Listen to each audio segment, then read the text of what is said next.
Bonjour, this is Jasmine, and welcome back to Rue Madame. Thank you for stopping by to smell the roses.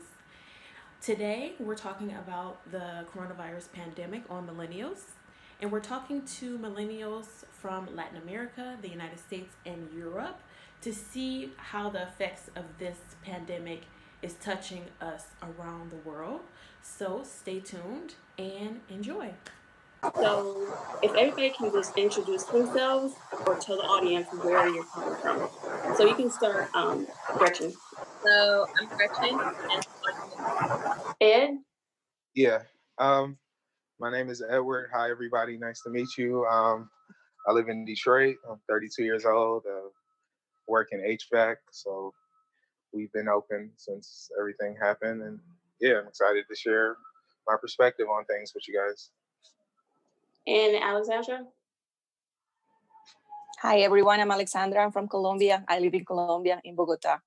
I'm 35 and I work in a BPO, a call center company called Sutherland. I'm on vacations right now Oh, you're on because of the vacation. pandemic. But because of the pandemic, they sent me home. Yeah.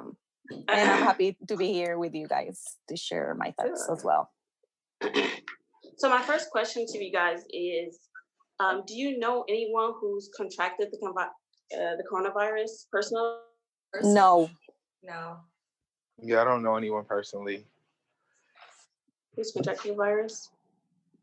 I have an aunt that recently had a stroke, and she was in relatively good health, but I don't think she was able to get tested. So we don't know if it was because of the coronavirus or it was, I don't know, because a natural cause.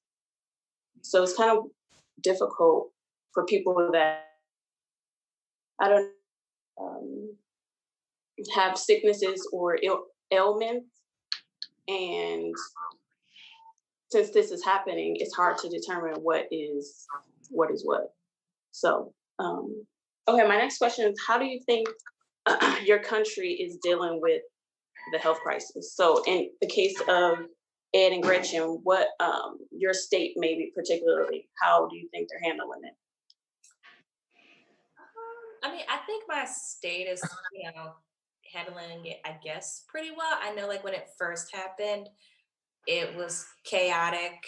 Like, I mean, any state would have been.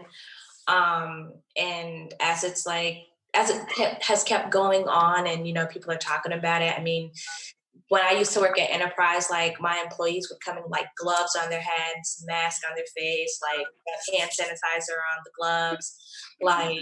And now, I mean, they're still doing the exact same things. So I don't know if it's like change. When do you think people really started understanding how serious it was? Honestly, I mean, people took it serious. I want to say out the gate here in Iraq, at least for the most part, with doing extra added protections and things like that. But I mean, I probably didn't. I mean, I have asthma, so it's like I'm completely honest. I didn't take it as serious as most people were doing it because I felt like it's another part of the flu virus, maybe a little bit more aggressive. But I, I mean, I've recently just gotten back a couple days ago.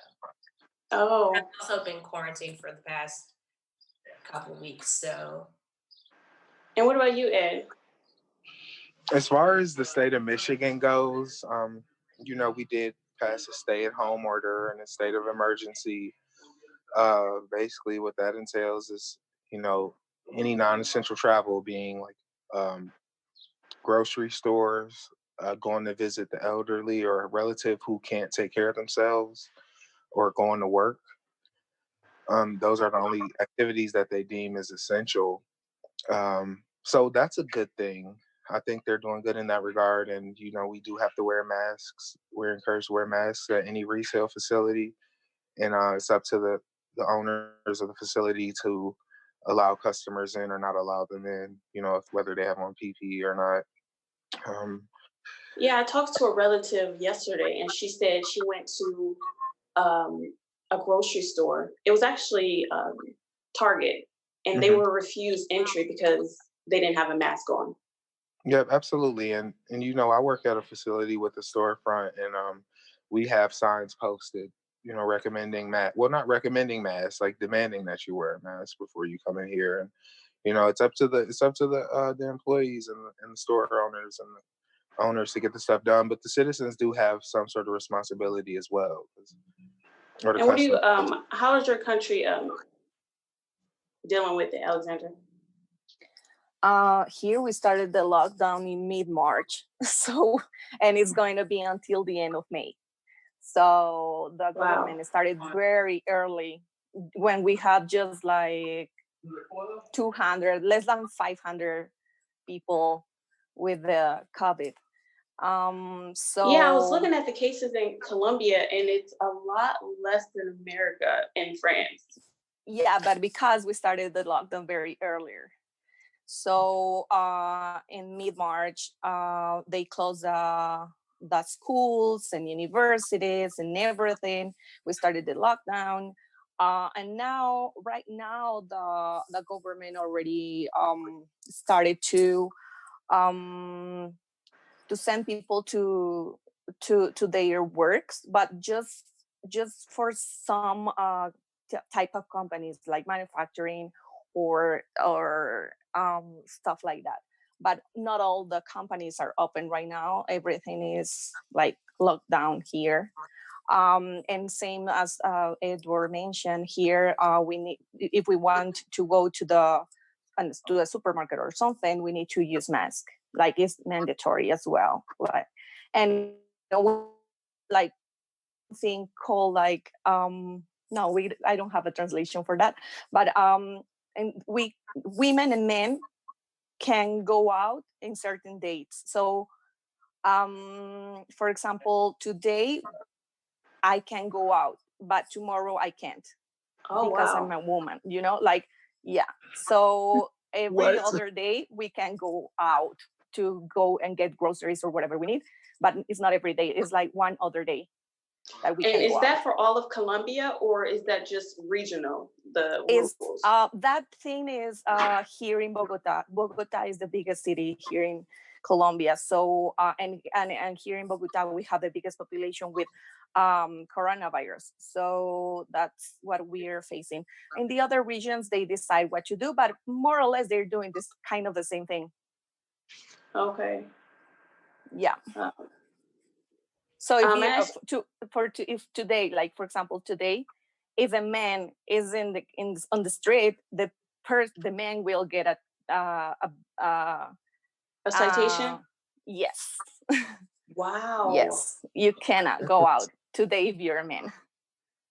Why is it um, separated by sex? I mean, Yeah, what difference does it Because it's make? easier. It's easier because they will see you on the street. Like, Oh, it's going to be easier for them okay. to, yeah. And if you're a transgender woman, You decide. If you're transgender, you decide which day you want to go out. well, I can that is decide which sex I crazy. want to be any day, so I could go out Kind any of. day. Hey, petty. Kind of, yeah. Uh, Brittany, are you there? Yes, I'm here. Okay. I was wondering, how do you think they're handling the coronavirus in Michigan? I think they're probably doing the best they can, to be honest with you. The governor, I think she's doing a good job with the stay-at-home order in order to flatten the curve. I think people may think that it's kind of extreme, but honestly, I feel like that's what we have to do until they come up with a cure or some type of medicine for this coronavirus. So I think she's doing a pretty good job. Sometimes it does seem a bit extreme, but we really, at this point, they don't know. I mean, I guess they know kind of how it's transmitted, but it's so many and around transmittal of the virus. So like I said, until we kind of get a cure or we can get some medicine or a way to kind of just stop the virus altogether, then I think that this is probably our new normal. And Alexandra, have you heard about news about Europe, China, the United States, and the things that are going on there compared to your country? Yes, they're doing kind of a same thing about the lockdown. Okay. Actually, every time, like this government is started like saying, okay, the lockdown will be for just 15 days, like 2 weeks or something, and then they will uh, the 15 days they say, okay, another 15 days. And that's what I've been hearing about the other countries as well. Like, for example, I have people from people that I know from Philippines and India, and they're doing exactly the same thing in exactly the same dates. They're saying, okay, the lockdown will go until this date, and this is same date as here in Colombia. The good thing is that we have like a lot less people with coronavirus than in the rest of Latin America. So Okay. Okay. Have you heard about the protests in America? yes, What do you think about yes. that? That's a tricky thing because I know, like, right now in the States you have a lot of people that are without a job, so it's a big thing happening there. Like, I think it's like more than 3 million or something like that. It's like a lot of people with no jobs, and it's gonna be very, very difficult for the economy and for everything. um and I totally understand that the people want to open their companies and their stores or whatever they have because they need money and they need to survive, and to provide opportunities for everyone else. The thing is that if you don't keep taking care of you and your people, then even if they open everything and people will get sick, they will die. Right. So, like, it's a tricky thing because definitely you need to contain this, but at the end, you need to make money, right? And Right. that's the situation in everywhere. But the thing is that in the States, is like the problem is like the biggest problem I think in the world right now because of Right. the amount of people that is suffering because of this. I Um, think you need to be careful, just that, like, you can open your companies, but with some protections and guidelines. measurement. Yeah. Exactly. Yeah, You and said that's that how we will you need to keep working with that, like, for a year at least. right. Um, Gretchen, you said that you were laid off. Yeah. So how did that go? As far as like, I mean, did they tell you ahead of time, or did they just tell you to go home and they'll let you know, or oh, was it like so any heads up? well, so like there's a couple things. So we had the conference call, all the managers and assistant managers had conference calls, basically kind of just summarizing what was the next phase. Um, and then they slowly started to temporarily lay off individuals, with the hopes that the pandemic was going to be finished or over. Right. And then recently they just started to permanently lay off people just because of due to travel. And that type of industry, you make your money off of traveling and people coming in and renting cars and things like that. So the type of manpower that each individual location had no longer needed. So they let us know what was going to happen. And then, like, Right. periodically we would get phone calls about what our next phase would be. And then after that, then we were told what was going to be done at the end. And I know that in America, most Americans, eligible Americans, got stimulus help. Do Yeah. you think that was enough, or do you think it's going to need like a monthly income for everybody until this is over? What do you think, Ed? What do I think? Honestly, it for some people the $1,200, might have been a little extra bonus. For some, it might have just helped them put food in their refrigerator. I think it's like a case by case basis. I mean, I can only speak for myself when I say, you know, I mean, I'm working 4 days instead of 5, so it's like a 20% cut. It was a nice little paycheck, but that money didn't change anything. And if I didn't have a job, um, I mean, that would honestly be nothing. That's like a week and a half's worth of pay. Like that, you can't really do too much with that. And what So about you, Brittany? I think that the $1,200 for Americans, a one-time thing, is just it's not good enough. They need either rate the amount should be raised, or it should be a monthly amount for Americans, because like Ed said, if someone's not working, if their rent is or their housing cost is $1,200, then they have no money for food or anything else, because a lot of Americans, I would say that their biggest expense that they have is their living. So whether they're renting, or they own a home, or they're paying a mortgage, the cost, their housing is their biggest expense monthly. Then you look Right, at people in cities, like New York, the San Francisco area, Los Angeles, even in Washington D.C. area, Seattle, Washington. Those their rent is probably more than the 1,200, so right, probably right. didn't really make a big difference. But every little bit could help someone. So I have another person coming into the call. can I speak on that stimulus check as well? Yes, go ahead. Another thing as well that a lot of people, just to touch on what Brittany said about the housing, you know, there are landlords who have mortgages, who have tenants. You know what I'm saying? So if the tenants can't pay, then the landlord can't pay. That could Oh, turn right. into a really, really big problem for this entire country. So I don't know. Like I feel like even a stimulus check is not really gonna do it. I think we need like something the government needs to do, like a mortgage forgiveness plan or something. We need something, for those people who can't pay their bills right now. Because what are we gonna put everybody on the street? You know? They with the stimulus packages that they are proposing in Congress and things like that, they said that for unemployment, it's going to be a boost on unemployment. So people who don't have work should be getting extra money. Is that it? That's correct. I mean, that part's true. Like, I think it's like an extra 600.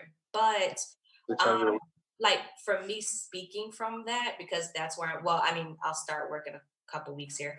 But prior to that, like, I filed for unemployment and I can't collect my unemployment until my job releases me from that. Oh, okay.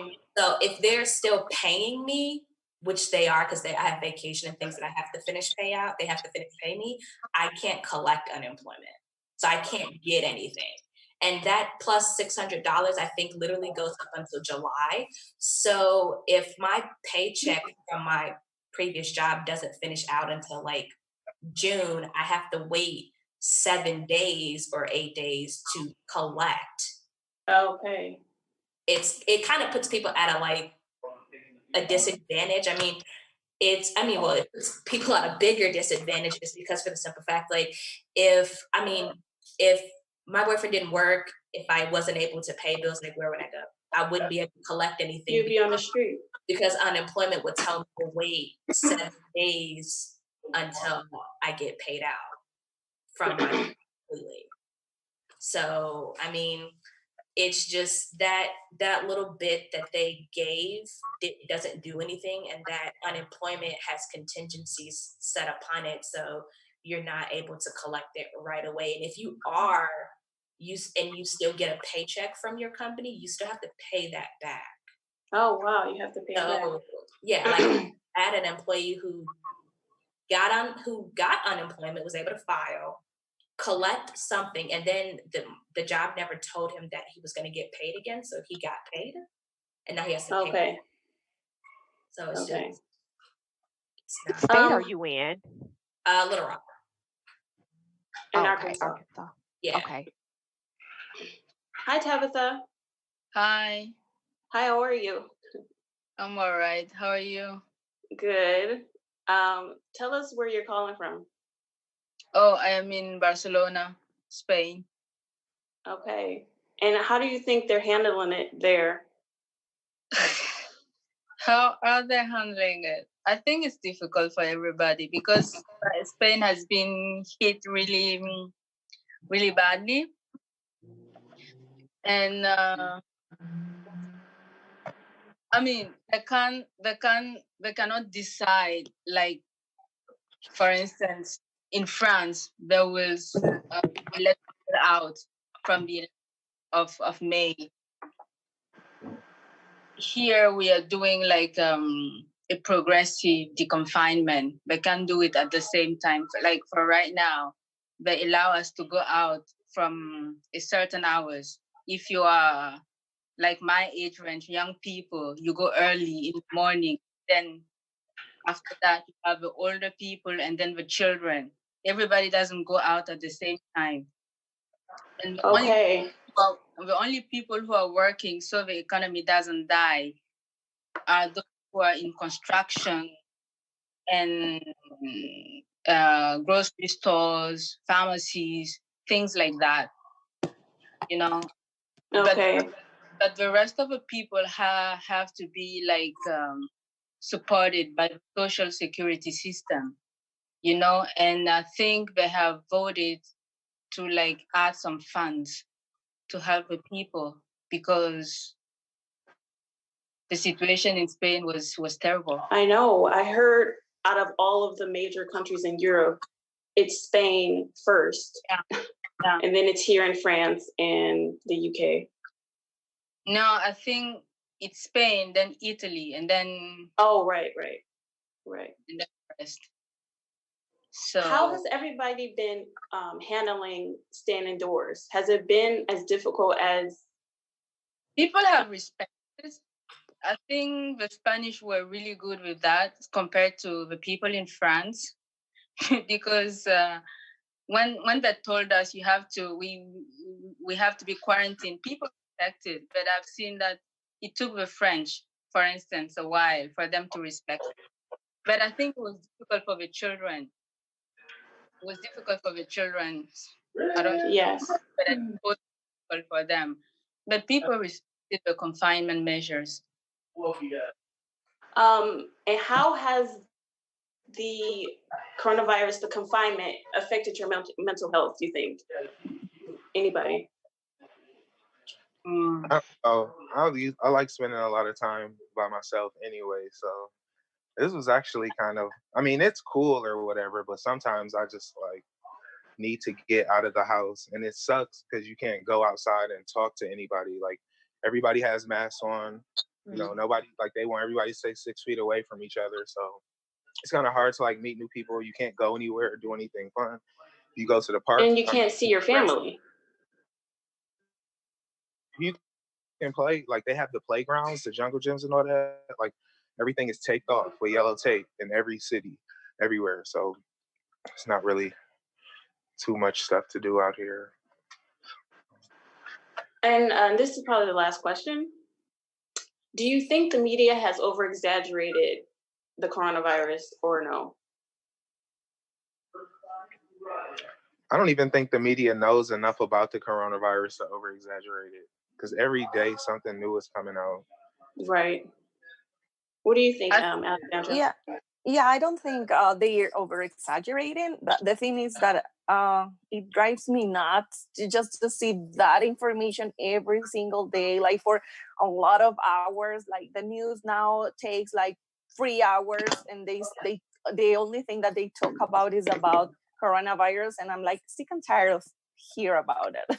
So Right. I already know that it's a difficult thing, but they keep repeating the same things, and at the end it's like, for your mental health, you need to stop seeing that or hearing that for a while, because it's like it's quite a lot. Like you receive tons of information, but at the end it's the same information every day. Like it doesn't change anything, you know. Right. It's just they just mention how things get worse. And we have another person. Hi, Felix. How are you? Can you hear us? Hello? Hey, Tell us where you're calling from. here's Berlin, Germany, right in the center And of Berlin. how is your government handling the coronavirus in Germany? Well, the government in Germany was starting to handle the coronavirus quite well. In my opinion, in the first week, they were responding first a little slow and then very, very strict with a lot of stay-at-home orders, shelter in place. But now, since last week, Germany is basically reopening everything again, and in my opinion, too quickly. Too quickly. Too quickly, definitely too quickly. Because I think you could see how the narrative changed. Like in the beginning, they were showing all these horrible pictures from Italy, from New York, and those were kind of like a warning to a lot of Germans.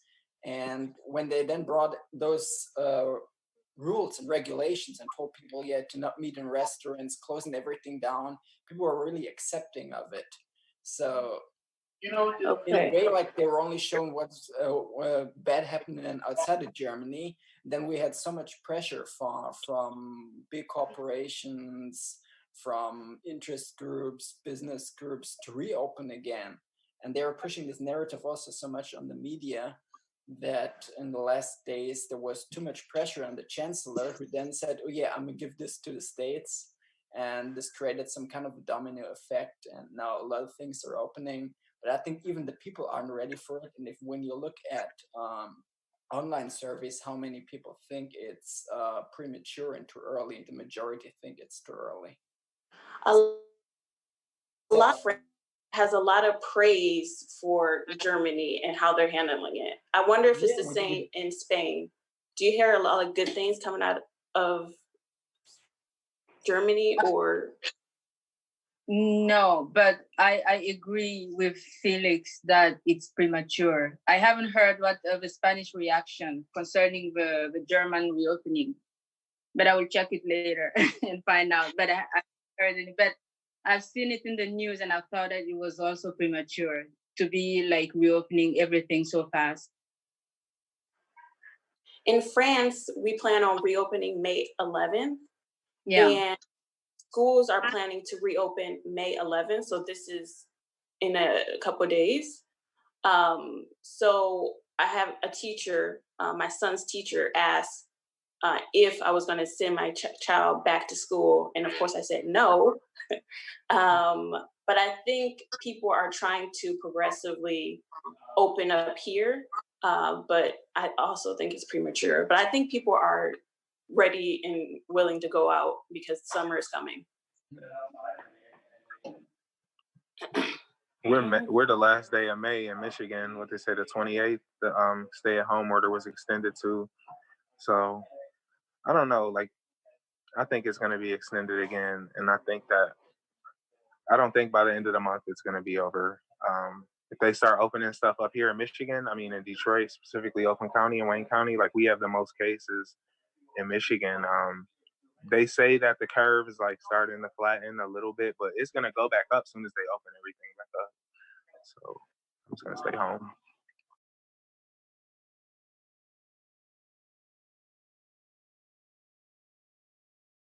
I don't know if you were here, Felix, for it, but how is it in the confinement? Is it easy? Is it having an effect on your mental health? I'm handling it quite well. I mean, I'm really, compared to a lot of other guys, taking it very seriously, staying at home almost 24/7, only going out for really, really basic things. And so far, the first weeks were kind of super easy, I thought, because there always was the silver lining. Ooh, maybe we gonna find some kind of vaccine till fall. Maybe we're gonna find a cure in the next couple months. It's basically something where it looks like it's wishful thinking that we're gonna have some kind of a cure or a vaccine till the end of the year.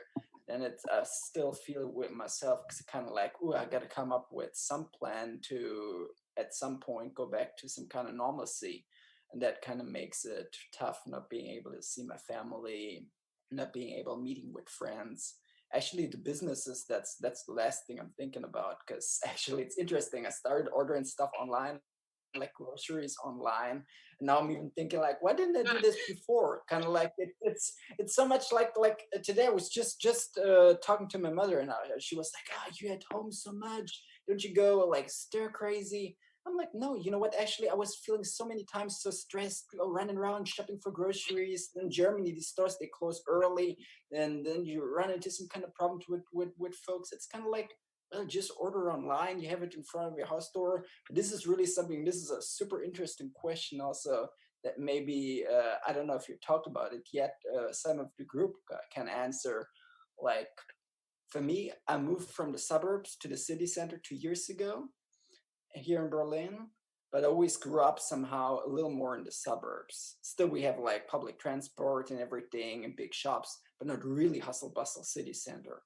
And with this pandemic, in a way, I feel this urge, like, you know, how cool it is living in the countryside, or how much this pandemic actually is an illness that is created and also grown in big city centers, like you see in the States, New York, like we have Hamburg in Germany, or big cities in Milano in Italy.